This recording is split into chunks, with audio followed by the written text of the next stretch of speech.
Hello friends. Today the country is facing an unprecedented crisis due to COVID. We would urge you to keep wearing your masks, maintain social distancing, stay at home if possible, and get vaccinated at the earliest. Share legitimate and verified sources only when sharing info on social media. Now, please enjoy the video. It is widely said and believed that modern movies began with Luc Godard's debut film Breathless in the 1960s. As the back case of the Criterion Collection edition of the film suggests, there was before Breathless and there was after Breathless. Godard's introduction of jump cuts caught the world of cinema at awe. As overwhelming as they might have been, the jump cuts were more of a forced editing by the master to stick to the intended runtime of the film, and not much of an innovative experimentation. Breathless was much beyond being the cradle of jump cuts. The reckless pacing, the numbing detachments, or the birth of the self-obsessed narcissistic hero, oblivious to the society and surroundings.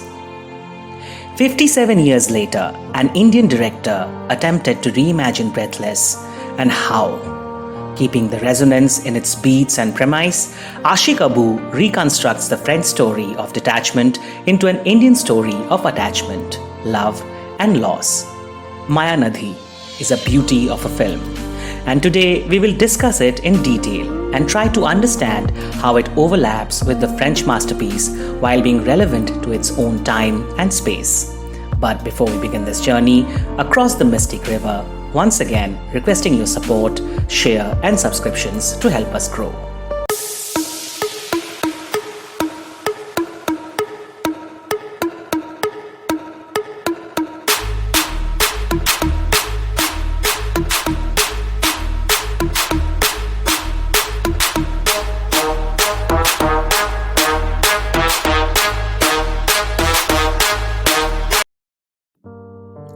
When we talked, I talked about me. You talked about you. When we should have talked about each other. Michel said to Patricia in Breathless. Indeed, the two lovers in Godard's film was that detached. Their amorality and inexperience are fascinating, a portrayal of the times they lived in and the upcoming youth upheaval of the late 60s. Michel, the car thief, wants to be as tough as the stars in the movies he loves. It is also his defense mechanism to hide his frightened underneath. He keeps on saying how much he loves Patricia, but it is mostly evident in his erotic attachment to her. Mathan, too, is a con man, with an accidental murder charge on him, and the police on his tail, much like Michel. But interestingly, the director, Aashiq Abu, put him to be a completely different man inside, even if the premise and the driving conflict of the character is same. Mathan's emotions towards Aparna is one of the finest projections of pure love in contemporary Indian cinema. Perhaps Mathan's only connection to the world, his only reason to live. To really understand Mathan, let's look back at his first meeting with Aparna that we watch on screen. There she is, the dejected Aparna after a long, hard day. Being denied of even a plate of food at the wedding she is forced to host. And then Mathan walks in, as he might have done so many times in the past. Does he uplift her mood? Not at all, but he serves to be her sandbag to punch on. The beauty of Mayaanadhi is how it takes the toxic masculinity out of its hero. A hero on one of the most egoist, machoistic template in cinema, that of a con man on the run. Michel gets inside Patricia's room unwarranted, gropes her from time to time. Aparna drives Mathan out of his place the moment he opens up his mind about their future.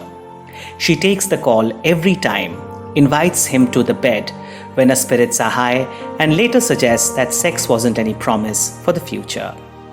And then we also learn that the two lovers back in college had split not because of any emotional misunderstanding as we are used to, but some money-related deal that soured their relationship.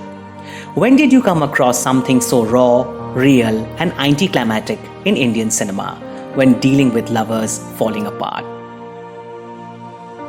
But then Where Mayaanadhi stands out all the more is for the characterization of Aparna or Appu. John Seberg's Patricia in Breathless didn't have a regular female lead arc as well. When she comes to know that Michel is a killer, there's hardly any expression on her face to realize what she's thinking.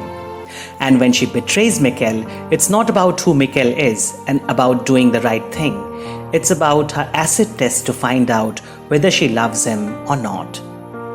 But while we wonder at Patricia, Aparna is the enigma we can relate to while continuing to be fascinated. Hardly has contemporary Indian cinema carved out such human aspects of its female lead. Appu is so many minds in the same body, a classical portrayal of a woman of today's India caught between traditions and ambition, wishes and ego, comfort of love and love for comfort. A struggling actress, Appu has mastered the art of professional voice and shallow smiles. But when asked to get down at her raw realities, she feels exhausted. Is she seriously abused in reality like we see in so many female-oriented films? The beautiful trick lies here. We witness her friend, a decently successful actress, being harshly abused by her patriarchal brother, both mentally and physically.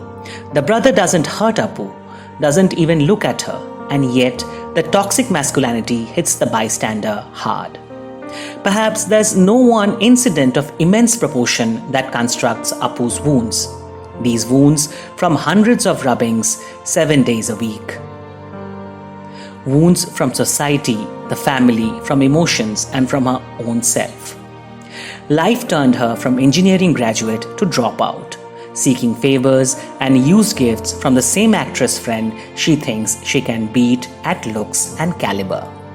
And yet, it is the same friend she looks up to for motivation, to hold on to her path to a comfortable life where she might not stop getting wounded but can afford a supply of bandages. Mathan is one such bandage to her, a soothing punch bag, an emotional outlet, an opium for life in a parallel universe, and bereft of its chocolatey excesses and outlandish celebrations. This is perhaps the most hauntingly beautiful showcase of urban love that we have watched for a long time in Indian cinema. And in Aashiq Abu's reimagination of Breathless, when transposed from 60s Paris to the post-2018's Kochi, it's not the man but the girl who lives on the edge. It would require a separate piece to express the charm, beauty and brilliance of Tovino and Aishwarya Lekshmi as Mathan and Appu. The chemistry is outstanding, and the way both actors bring in the characters live without any underlining whatsoever is a treat for the medium. A simple man and a complex girl.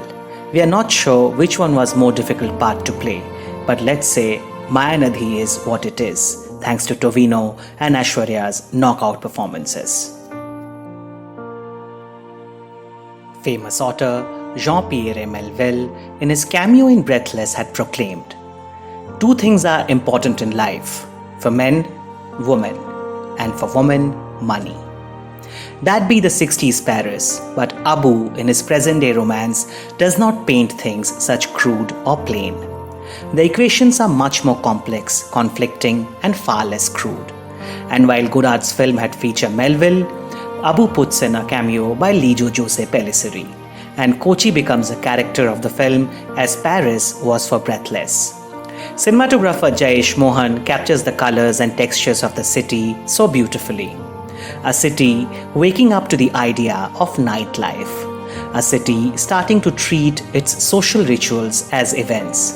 A city rewarding your cutthroat capitalist competitions with bubble baths on bathtubs or towels folded as swans. And to pursue more glamorous proportions of the same bubble, Mathan wants to take Appu to Dubai, as Michel wanted to take Patricia to Rome. Appu will deny, as Mathan knows well, leaving him to look for the next best chance when he might propose his dream again.